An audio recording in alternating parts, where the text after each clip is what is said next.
If your kid uses Snapchat, listen up. Snapchat is an app that focuses on disappearing image messaging. Take a photo, share it with your followers or directly with your friends, and it'll just be viewed before it disappears. Sounds kind of inherently dangerous for a child to use, right? That's not all though, because worrying about creepy strangers looking at your kids' photos isn't quite enough, is it?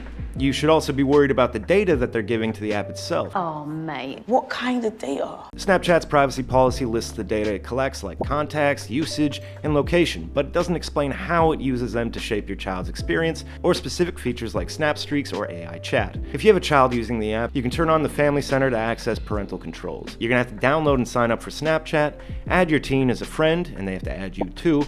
Go to Profile page, Settings, that's the gear icon, and Family Center. Send an invite to your teen to participate in the Family Center. Your teen has to accept this, and once they accept this, you can begin using the Family Center's parental controls. Snapchat's Family Center doesn't show messages, but it lets you see your child's friends, chat activity, and time on the app. It works best when used openly. Both you and your teen must opt in.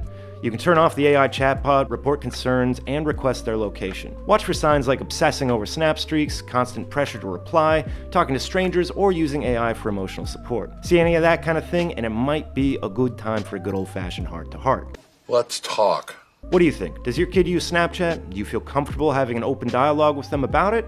Let us know in the comments below.